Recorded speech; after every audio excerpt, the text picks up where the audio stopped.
이 말씀 창세기 15장입니다.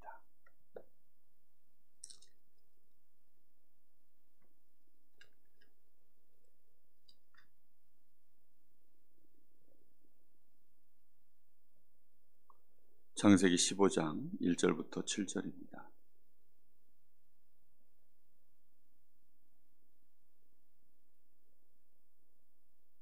한 절씩 교독하겠습니다.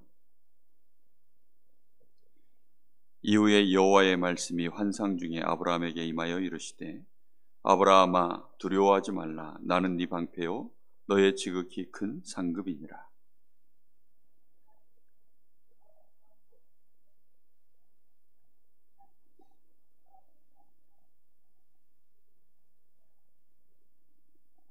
아브라함이 또 이르되 주께서 내게 씨를 주지 아니하셨으니 내 집에서 길린 자가 내 상속자가 될 것이니라.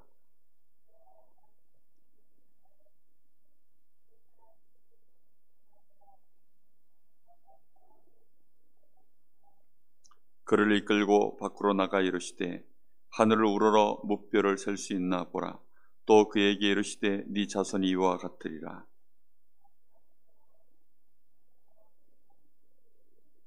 함께 봅니다. 또 그에게 이르시되 나는 이 땅을 네게 주어 소유를 삼게 하려고 너를 갈대아인의 우리에서 이끌어낸 여호와니라. 아멘. 아브라함이 하나님을 믿는데 정말 제대로 하나님을 믿는 그런 언약의 여정을 잘 가면서 또 그에 따른 언약의 응답의 흐름들이 그에게 이어져 가다가 오늘 아브라함 마음속에 사실은 그동안 감추고 있었던 부분인데 그의 심령 속에 기회를 봐서 하나님 앞에 묻고 있는 장면이 나옵니다.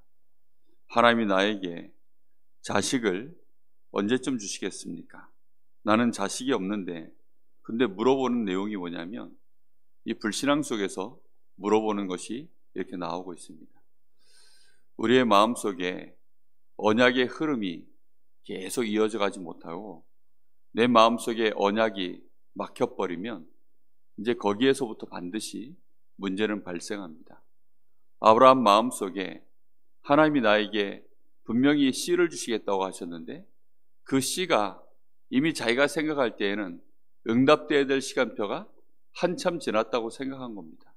왜냐하면 자기도 이미 사실은 남자로서 이제 여러 가지 기능이 아슬아슬한 시간표가 왔고 또 자기 안에 사라는 이미 여자로서의 기능이 끊어져 버린 것입니다.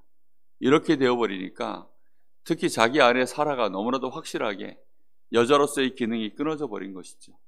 이렇게 되어지니까 아브라함 마음속에는 자기에게 주신 응답이 많고 이미 가지고 있는 응답도 많고 그러다 보니까 아브라함 마음에는 이것을 보존해서 이제 이 재산을 상속시킬 그런 자녀가 필요하게 된 것입니다. 근데 아브라함 마음에 이것이 자녀가 자기의 재산을 상속시킬 자가 필요한 거지 사실은 이 언약을 이어갈 그 씨에 대한 개념이 아직도 약한 것 같아요. 그러다 보니까 여기 지금 자기 집에서 길린 자, 이 길리고 훈련된 자들 중에 그 가병 318명 중에 아브라함에게 가장 가까이 있었던 아마 마음에 드는 그런 이제 사람이 한 명, 이 종들 중에 한 명이 아닌가 싶습니다. 그 사람이 바로 여기 나와 있는 엘리에셀이라고 지금 하고 있는데요. 이 사람이 나의 상속자가 될 것입니다. 지금 이렇게 얘기하고 있어요. 이 말은 굉장히 하나님 보실 때에는 위험한 말입니다. 사단이 볼 때에는 틈탈 수 있는 가장 좋은 얘기가 되는 것이죠. 우리는 하나님에 대하여 알되 하나님이 어떠한 하나님이신지 우리의 마음에 확정하셔야 됩니다. 하나님은 어떤 하나님입니까? 언약의 하나님입니다. 우리의 마음속에 하나님을 바라볼 때 반드시 그 앞에 수식어 하나를 정확하게 붙여야 돼요. 하나님은 언약의 하나님이시다. 다시 말하면 말씀을 주시고 반드시 그 약속의 말씀을 붙잡은 자를 하나님은 그냥 내버려 두지 아니하시고 그를 통하여서 그 약속의 말씀을 성취하시는 하나님이심을 절대로 잊어버리면 안 됩니다. 하나님은 그런 하나님이세요. 그래서 하나님은 이사야 40장에 보면 풀은 마르고 꽃은 시드는데 나 여호와의 말은 영원히 서리라고 하라. 분명히 하나님은 그런 하나님이라는 겁니다. 하나님은 사람들이 만들어 놓은 그런 우상과 같은 하나님이 아니라는 것입니다. 그러면서 이사야 41장에 하시는 말씀이 누가 진짜 참 하나님인지 너희가 한번 판단해 보라는 것입니다. 너희가 미래에 일어날 일, 장래에 일어날 일에 대하여 정말로 네가 기록해서 그걸 나에게 보여봐라. 그리고 그 장래의 일이 진짜로 일어나는지 그대로 일어난다면 내가 니들이 신이라고 인정해 줄게. 이렇게까지 하나님이 얘기하고 계십니다. 하나님은 자신이 말씀하신 바에 대하여 반드시 이루시는 하나님이십니다. 모든 것이 마르고 없어지고 다 사라진다 할지라도 하나님의 말씀만큼은 정확하게 이루신다는 것입니다. 이 언약의 하나님을 바라보는 자, 이 언약의 하나님을 정말로 앙망하는 자, 그 사람에게 소년도 넘어지고 장정도 자빠지는데 오직 여호와를 앙망하는 자는 날마다 새 힘을 주시겠다라고 약속하셨습니다. 하나님은 분명히 언약의 하나님이죠. 아브라함에게 하나님이 그 언약의 말씀을 처음부터 주셨죠. 너는 복이 될지라. 그리고 네 씨로 내가 반드시 열방이 복을 받도록 만들겠다. 하나님이 주신 약속입니다. 그런데 그 약속의 말씀을 받은 아브라함이 끝까지 인도받아 가야 되는데 가나안 땅까지도 들어왔고 그 가나안 땅 안에서 이제 하나님 앞에 언약의 단도 쌓고 이렇게 가던 중에 아브라함 마음속에 한 가지 흔들리고 있는 것이 있었습니다. 나에게는 자녀가 없구나. 내 아내도 늙었고 나도 점점 늙어가는데 마음속에 뭐가 생긴 거냐면 조급함이 생겨버렸습니다.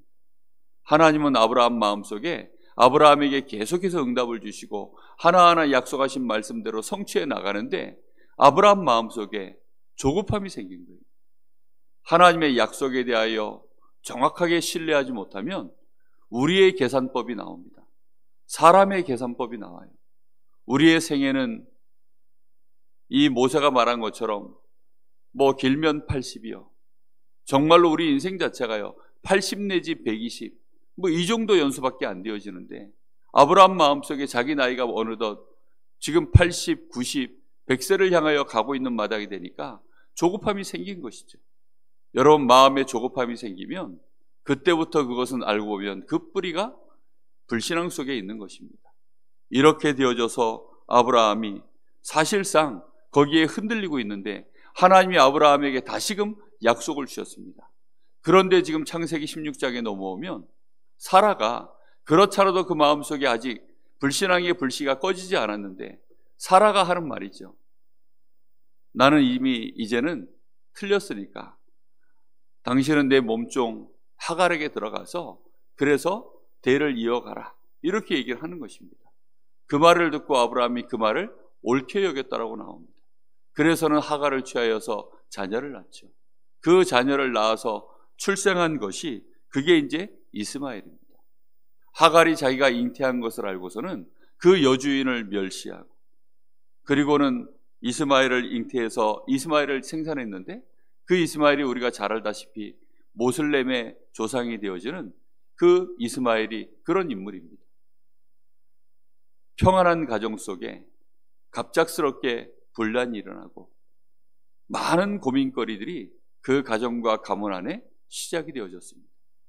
우리가 하나님 앞에 불신앙하게 되어지면 이런 일들이 벌어집니다. 근데 그 불신앙의 시작이 어디서부터 시작되었습니까? 아브라함이 하나님을 믿지 못한 게 아닙니다. 오늘 여기도 말씀 보면 분명히 아브라함이 하나님을 믿으니 하나님이 그것을 의로 여기셨다라고 말씀하고 있습니다. 틀림없이 하나님이 아브라함의 그 믿음을 인정하시고 의로 여기셨다라고 합니다. 그런데도 불구하고 시간이 지나면서 그 아내의 말 한마디 앞에 아브라함이 또다시 흔들려 버린 것입니다. 그 마음속에 조급함이 없어져야 됩니다. 우리가 신앙의 여정, 믿음의 여정, 언약의 여정을 걸어가는 데 있어서 믿음의 사람들이 가장 주의해야 될 부분입니다. 우리 마음속에 조급함이 따라오면 그때부터 이제 오버페이스가 나요. 내 생각에는 지금 요거 해야 될 것 같고 내 생각에는 요거는 절대 하면 안 될 것 같고 하나님이 하시도록 하나님이 문을 여시고 하나님이 역사하시도록 기다릴 줄 아는 것이 사실은 우리가 기도해야 될 가장 큰 이유입니다. 하나님 앞에 물어보셔야 돼요. 하나님이 답 주지 않으시면 기다려야 됩니다. 그래서 많은 사람들이 거기에서 인도받지 못하고 실패하는 경우가 대부분입니다. 얼마나 많은 사람들이 그러다 보니까 기도하지를 못하는 거예요. 내 마음속에 이미 조급증이 올라오면 기도가 안 됩니다. 그리고는 뭐 해버리죠? 사람 간의 모든 대화가 끝납니다. 사람 간의 대화에 보면 말이 탁탁 맞아요. 그렇죠? 사람 간의 대화에 보면 말이 딱딱 맞는다니까요. 누가 봐도 사람들이 볼 때 이거는 이때쯤에는 이렇게 해야 되는 것이 맞다라고 얘기합니다. 지금은 이거 하면 안 된다라고 얘기합니다. 지금 요거 하면 큰일 난다고 얘기합니다. 지금 요거 빨리 안 하면 우리한테 손해가 된다고 얘기합니다. 사람들이 볼 때에는 정서상, 문화상, 사람의 능력과 수준으로 볼 때에는 그게 딱 맞아요. 이럴 때 사람 얘기가 들어오면 그때 이제 실패의 가장 큰 원인이 되어지는 것이죠. 우리가 하나님의 약속의 말씀 앞에서는 기도해야 됩니다. 사람하고 의논하거나 사람의 말을 우리가 무시하라는 말이 아닙니다. 사람과 의논해야 될 얘기가 있고 정말로 하나님 앞에서 우리가 기도하고 하나님 앞에 인도받지 않으면 안 되는 것이 있습니다. 근데 너무나 많은 사람들이 그냥 사람과 의논하고 사람의 대화 속에서 그걸 진행해 버리는 사람들이 너무나도 많은 거지. 그러다 보니까 사람이 볼 때에는 맞았어요. 사람이 볼 때에는 잘했어요. 그런데 시간이 지나면 얼마 가지 않아서 그게 화근이 되는 것입니다.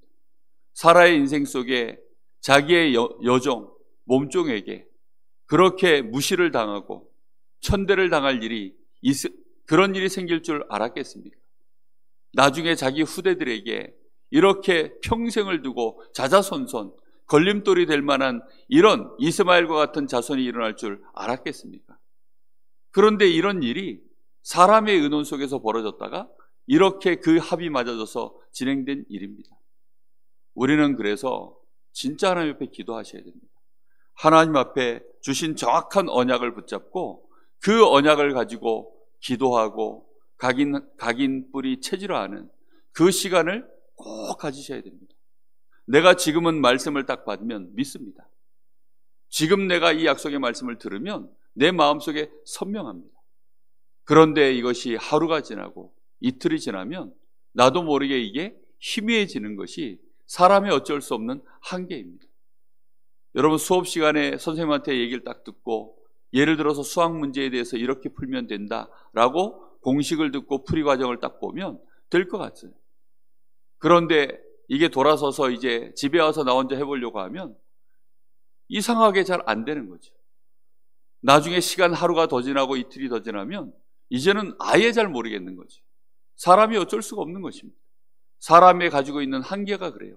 아브라함이 처음에 하나님의 말씀을 딱 듣고 나니까 그때에는 그게 믿음이 된 겁니다.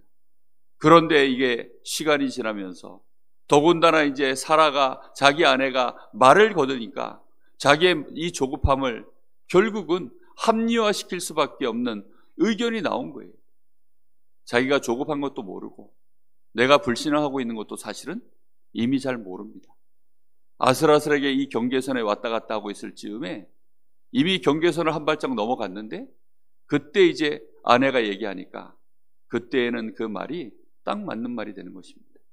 우리가 교회 안에서 많은 것들을 결정해 나갈 때, 또 우리 인생 속에서 여러 가지 중요한 것들을 결정해 나갈 때 우리가 자칫 잘못하면 이런 식으로 이게 불신앙이겠냐 이렇게 생각하고 결정하는 것들이 너무나 중요한 것들 중에 생각보다 많이 있습니다.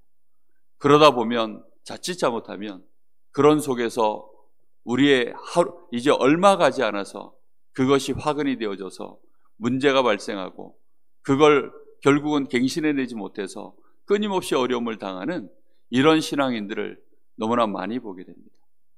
그래서 우리는 정말로 하나님 앞에 언약의 단을 쌓아야 됩니다.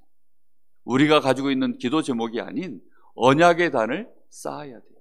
하나님의 뜻이 무엇입니까? 하나님의 계획이 무엇입니까? 이 하나님의 약속의 말씀을 딱 붙잡고 정말로 말씀 따라갈 수 있는 언약의 단을 쌓으셔야 돼요. 하나님은 그런 하나님이십니다. 다시 얘기합니다. 하나님은 언약의 하나님이세요. 하나님은 반드시 말씀을 영원히 우리에게 이루시는 하나님이십니다. 그 어떤 신도 절대로 미래에 대해서 약속의 말씀을 던지는 그런 신은 없습니다. 특히 우리가 이 복음의 말씀, 이 복음과 관련되어져 있는 전도와 선교와 관련되어 있는 이 말씀, 이런 말씀들은 하나님이 반드시 이루시는 말씀입니다. 그래서 이 약속의 말씀을 붙잡고 우리가 그것을 정말로 성령의 인도 따라갈 수 있는 기도가 시작되어져야 됩니다.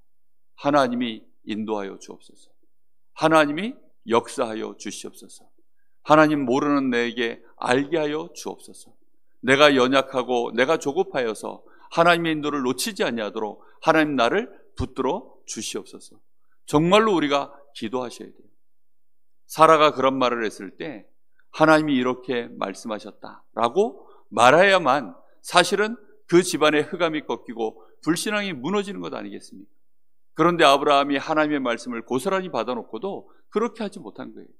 만약에 창세기 3장 사건이 터졌을 때 사라가 그것을 먹었을 때 아브라함이 하나님 말씀에 이렇게 되어졌어 라고 하고서는 그 선악과를 거부했다면 어떻게 되었을까요? 아마도 다른 또 역사가 흘렀겠죠. 그런데 아브라함이 그걸 놓쳐버리고 결국은 자신들의 뜻대로 일을 진행해 버렸습니다. 오늘 하루 종일 우리가 하나님 앞에 주신 말씀 앞에서 우리는 붙잡고 기도해야 되는 날입니다. 얼마나 많은 사람들이 말씀을 소홀하게 듣는지 모릅니다. 말씀을 듣고도 또 그걸 기록으로 남기질 않아요. 우리 교회가 그래도 말씀을 녹취를 하고 어찌하든지 이거를 여러분들이 선명하게 붙잡게 하려고 문서로 남기고 녹화를 하고 또 유튜브에 띄워놓고 이렇게 합니다. 왜 그렇게 할까요? 하나님의 약속의 말씀을 정확하게 붙잡으려고요. 그 말씀을 붙잡고 잊지 않으려고요. 그리고는 그 말씀 따라 인도받으려고요. 그리고 그 말씀이 우리에게 성취되어지는 일에 나의 삶 속에 내가 증인되어지려고요. 틀림없이 우리는 말씀 받는 태도가 그래야 되는 것입니다. 그런데 말씀을 듣고는 우리도 모르는 사이에 선택을 달리해버리면 그것이 우리에게는 심각한 문제로 계속 다가오는 것입니다. 사람들은 모르는 거죠. 내가 노력을 들였나? 아니면 내 인격이 이상한가? 자꾸 우리는 그렇게 판단하지 하나님의 말씀 따라가지 않아서 벌어진 일이라고는 상상도 못하는 신자들이 대부분입니다. 오늘 새벽에 우리가 기도하실 때 언약의 흐름이 혹시 내 마음속에 막힌 것이 나의 조급함인지 아니면 아예 완전히 불신앙인지 한번 잘 살펴보셔야 되겠습니다. 나는 과연 전도할 사람인가?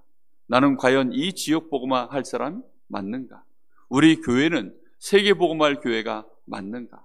237 치유 서밋 이 언약을 이뤄갈 일에 정말로 하나님은 나를 중직자로 교회 안에 귀중한 직분자로 또 나를 하나님이 성도로 부르셨는데 내가 과연 그 언약의 흐름 속에 있는가? 오늘 하루 종일 한번 기도하시면서 인도받으시는 은혜가 있으시기를 예수님의 이름으로 축복합니다. 그래서 분명한 답을 딱 내시고 혹시 조급하다면 조급함을 치유받는 정말로 그런 축복의 날이 되시기를 예수님의 이름으로 축복합니다. 그 속에 더 강한 불신앙이 있다면 불신앙이 꺾여지는 그래서 정말로 하나님 앞에 믿음을 고백할 수 있는 축복의 날이 되시기를 예수님의 이름으로 축복합니다. 기도하겠습니다. 하나님 감사합니다.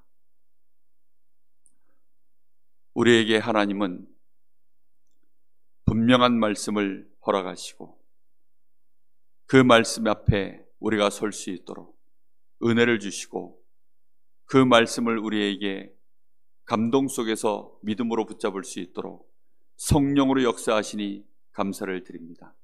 오늘도 하나님 우리 모든 성도들 한 심령도 빠짐없이 하나님 앞에 그 언약의 말씀을 깨닫게 하시고 약속의 말씀 앞에서 나에게 주신 은혜를 분명히 누리게 하여 주옵시며 그 약속의 말씀이 성취되어지는 우리의 여정을 걸어갈 수 있을 만큼 하나님 우리의 마음과 생각을 축복하시고 우리의 영적인 상태가 회복될 수 있도록 하나님 역사하시기를 간절히 기도합니다. 이 약속의 말씀이 우리의 심령 속에 하나님의 반드시 성취되어질 언약이 되어지게 하셔서 그 말씀 붙잡고 계속 기도하게 하시고 그 말씀으로 우리의 내일과 우리의 미래를 꿈꾸며 오늘을 걸어갈 수 있는 기도의 단을 쌓을 수 있도록 주님께서 축복하여 주시옵소서. 종국에는 하나님의 나라를 이루게 하시고 하나님의 뜻을 나를 통하여 이 땅에 실현시킬 수 있는 그 축복의 증인, 전도자의 삶 살아갈 수 있도록 우리 모든 성도들, 특히 우리 후대들을 하나님 축복하여 주시옵소서. 지금은 우리 주 예수 그리스도의 은혜와 우리 아버지 하나님의 크신 사랑하심과 성령의 역사하심이 오늘도 하나님 앞에 나와 예배하며 하나님의 언약의 말씀을 붙잡고 정말로 하나님의 역사를 기다리며 하나님 앞에 감사하며 오늘 하루 종일 예배할 우리 사랑하는 모든 성도들 머리 위에 이제와 영원토록 함께 계실지어다. 아멘.